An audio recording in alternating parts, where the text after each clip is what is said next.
Hello parents. जैसा कि आप जानते हैं कि अब स्कूल्स खुल चुके हैं 14 फरवरी।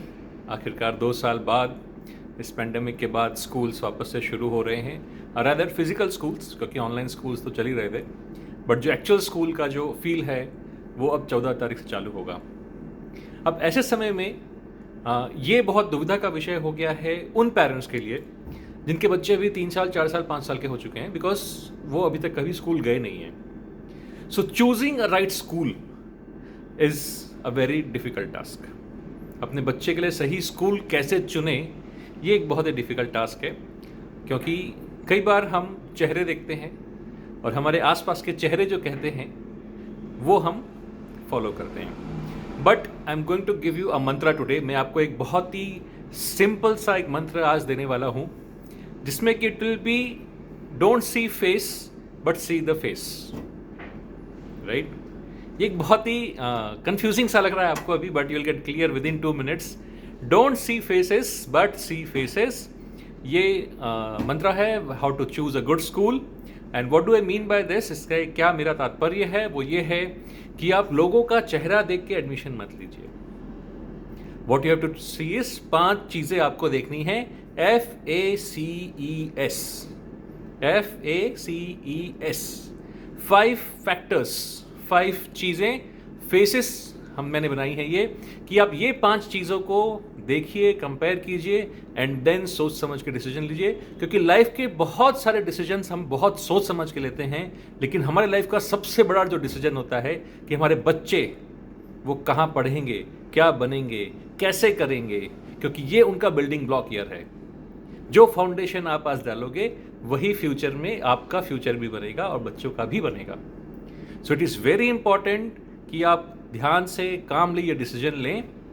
एंड इसके हेल्प के लिए मैंने ये मंत्र बनाया फेसेस, कि don't see faces, don't see these faces but see FACES। So now ये फेस क्या है, what are those 5 points. So the first F for any school is faculty, यानी वहां की फैकल्टीज कैसी हैं, वहां के टीचर्स कैसे हैं। Now what I mean bye teachers कैसे हैं इज नॉट कोई भी टीचर खराब नहीं होता है। See nobody is a teacher who is into teaching कि वो बच्चों का फ्यूचर खराब करे, लेकिन एज अ पेरेंट ही आपको देखना है कि उस टीचर की मनसा क्या है। आप किसी से भी बात करेंगे, यू विल जज इन 2 to 3 मिनट्स कि वो टीचर का एक्चुअली क्या मनसा है। Is he money oriented, is he career oriented, is he going to help your kids, is he there for because he doesn't have any else to do. तो वो क्यों teacher बने हैं।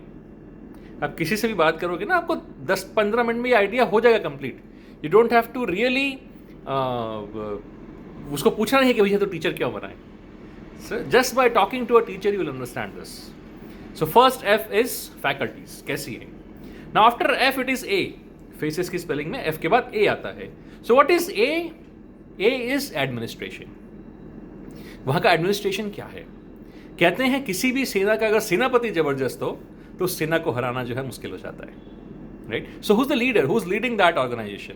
वहाँ का एडमिनिस्ट्रेशन कैसा है, वहाँ का प्रिंसिपल कैसे हैं, वहाँ के ओनर कैसे हैं, ये बहुत इंपॉर्टेंट है आपको जानने के लिए, बिकॉज उनके विजन से ही वो स्कूल का विजन चलता है, राइट। जो उस इंस्टीट्यूशन का सर्वोच्च आदमी है उसका विजन जो रहेगा वो इंस्टीट्यूशन उसी लेवल पे जाएगा। So you have to see after faculties who is the administrator और how is the administration in that school. So FA, now C. What is C? Very important अभी के दुनिया के लिए, because times are changing fast, creativity and technology. वो school कितना आपके बच्चे को क्रिएटिव होने में मदद कर रहा है, टेक्नोलॉजिकली एडवांस होने में मदद कर रहा है। आप देख रहे होंगे एजुकेशन में टेक्नोलॉजी धीरे धीरे बहुत रैपिड चेंज हो रही है। आप अगर हम देखेंगे 1600 ईस्वी से अगर देखेंगे, क्लासरूम का स्ट्रक्चर सेम है। गुरुकुल की बात छोड़ी, जब से क्लासरूम का पैटर्न आया है जो ब्रिटिश ने हमारे ऊपर डाला ड्यूरिंग 1800 सेंचुरी और 1900 सेंचुरीज, वो जो क्लासरूम का स्ट्रक्चर था उनके कंट्री में चल रहा था, वो हमारी कंट्री में चल रहा है कि जॉब ओरिएंटेड बनाना है, हमको क्लर्क बनाना है, और इसके मैंने बहुत सारे वीडियोस इसमें बना चुके हैं। So education is not about books and classroom. एक बच्चे को कितना क्रिएटिव इंडिपेंडेंस मिल रहा है चीज़ों को एक्सप्लोर करने के लिए। So that is the third point in faces F faculty, A administration, C is creativity and technology. And उसके बाद हमारा जो आता है E, that is education. See, मैंने एजुकेशन को क्रिएटिविटी के बाद रखा है. There is a reason for it. Because normally हम जो समझते हैं एजुकेशन, इट इज व्हाट, हम नॉर्मली लेते हैं books, marks, results. Most of the parents हमारे लिए ये एजुकेशन होता है. But this is not right education. Right education, if you see, if you read books, if you see famous people who are great educators, आप ये देखोगे कि education वो होता है जो उसको स्कूल के बाद में हेल्प करे. स्कूल की पढ़ाई खत्म हो गई, कॉलेज की पढ़ाई खत्म हो गई, उसके बाद जो लाइफ में सो काम आएगा, that is real education. And that comes with character building. So आपको ये देखना है कि वहां का एजुकेशन सिस्टम क्या है. क्या वो रॉट लर्निंग सिस्टम है, रट्टा मारो रट्टा मारो रट्टा मारो रट्टा मारो और एग्जाम दे दो, या समझो, अप्लाई करो, प्रैक्टिकली अप्लाई करो और फिर उसको अटेम्प्ट करो.